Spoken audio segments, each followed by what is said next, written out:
Pedersen, intratable en esta edición del Giro de Italia, ha vuelto a ganar en el día de hoy aquí en Matera.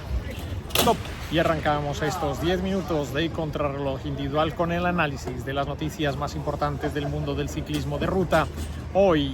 14 de mayo. Y lo hacemos con los resultados que nos ha dejado esta nueva etapa del Giro de Italia, con ese triunfo de Mads Pedersen y el trabajo que ha realizado de manera mancomunada el equipo del Lidl Trek. Ha sido una verdadera máquina, lo han intentado Zambanini por parte del equipo del Bahrain, Thomas Pidcock, el propio Luis Aguilar, pero la verdad es que está intratable el corredor danés del servicio del Lidl Trek. También ha habido carreras en Dunkerque, vamos a analizarlo. Desafortunadamente Fernando Gaviria no ha podido explicar. Comencemos precisamente con esas noticias que nos llevan hasta el norte de Francia, donde hoy se esperaba una mejor actuación de Fernando Gaviria y se ha quedado nuevamente sin posibilidades de realizar un sprint en esta carretera de 4 días que tendrá lugar en esta zona del norte de Francia. También se ha corrido una carrera femenina en Navarra que vuelve a dejar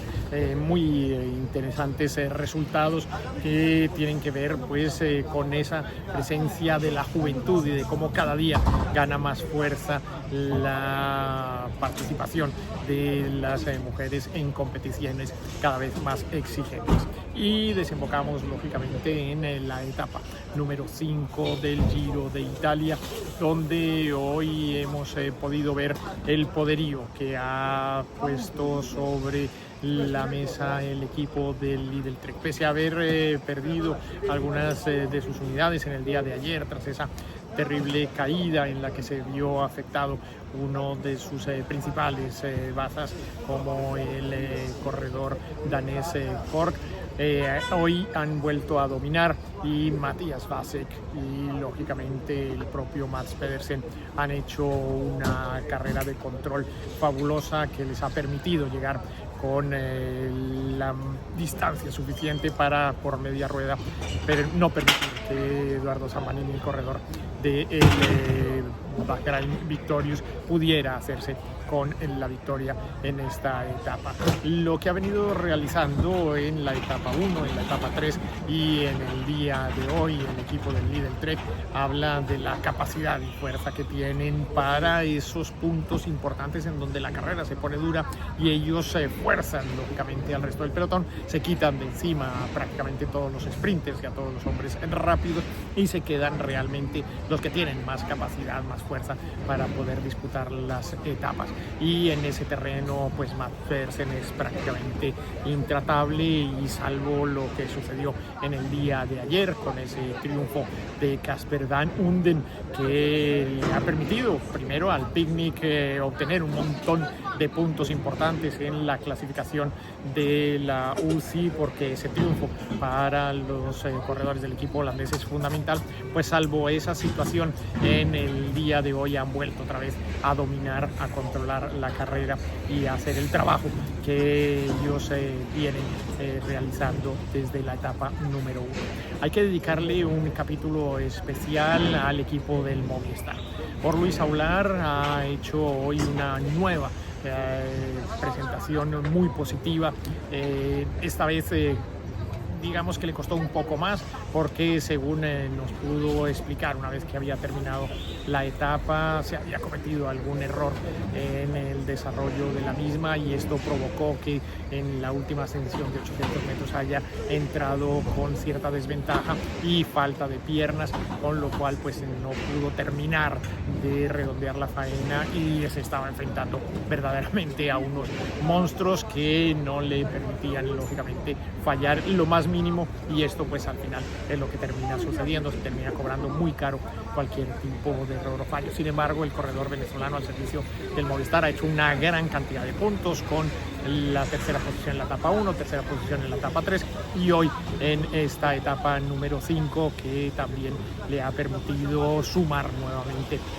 puntos en la clasificación UCI, pero lo más importante es que le ha reforzado la capacidad que tiene de convicción de que en algún momento sonará la flauta y llegará a esa victoria World Tour que tanto está buscando el corredor de Mirwa. Así que bueno, veremos el desarrollo de lo mismo. Otro de los terrenos que hay que analizar con mucho cuidado y atención es el de Ineos. Un gran trabajo el que está realizando Egan Bernal y por supuesto su lugarteniente Brandon Rivera, que ha estado muy atento en todas las etapas. De hecho hizo cuarto en la tercera etapa de Albania y esto le ha permitido a Ineos también contar con cierta confianza. Podíamos hablar con Jonathan Castroviejo, que nos mencionaba que la labor que tiene es la de proteger lo máximo que puedan a Egan Bernal y por supuesto esperar a ver qué sucede con Thymen Arensman en las etapas que quedan después de que en la primera haya perdido tiempo valiosísimo, pero recordemos que siempre el holandés al final termina como el ave fénix resurgiendo de sus cenizas y todavía no ha dicho su última palabra. El Ineos está así realizando un trabajo muy importante en lo que se refiere a la compenetración del equipo, lo que ha conseguido Brandon Rivera con el propio Egan Bernal es verdaderamente destacable, un corredor que ha venido creciendo año tras año y que se está convirtiendo en un verdadero clasicómano y que cada vez tiene más posibilidades de luchar. Hoy, sin ir más lejos, había llegado en muy buena posición a la disputa de los metros finales de esta etapa. Al final fue octavo, pero el trabajo que están realizando de sacrificio y de entrega uno por otro en el equipo Ineos es verdaderamente encomiable. Se están entre ellos dando siempre apoyo, ayuda y colaboración cuando uno lo necesita, cuando el otro lo solicita, y creo que eso ha cambiado mucho la mentalidad del equipo británico. Y por último quiero referirme también a lo que está sucediendo con el Education First. En estos días hemos podido hablar con Richard Carapaz, con Alexander Chalequito Cepeda, y sí que ha habido un cambio importante en la mentalidad y en la estrategia del equipo. Ahora se les ve cohesionados, que tienen un objetivo, que tienen una estrategia y que la están cumpliendo. Hoy nos lo corroboraba Chalequito Cepeda diciéndonos que efectivamente el equipo del Education First había sido ya designado desde hace varios meses quienes iban a estar en esta carrera y habían estado trabajando conjuntamente para ver exactamente cuáles eran las fortalezas y las posibilidades de cada uno según cada una de las etapas en las que se iban a desenvolver las diferentes situaciones de carrera. Y esto poco a poco se ha ido consolidando. Lo pudimos ver en Albania, donde se hizo un trabajo muy serio, y en las 12 últimas etapas aquí en Italia, donde siempre han estado bien colocados, siempre han estado muy atentos, y sobre todo con una frase muy importante que nos dejaba Richard Carapaz en el día de ayer: no se puede estar distraído un solo segundo. En el momento en que tú te distraes o pierdes la concentración un segundo, se puede ir todo al traste, y eso creo que ha hecho cambiar la mentalidad del Education First, y por eso están en una situación que realmente es muy importante, teniendo en cuenta que su gran debilidad sigue siendo el rendimiento en las contrarreloj. Así que bueno, por ese lado tenemos noticias positivas. Y en cuanto a lo que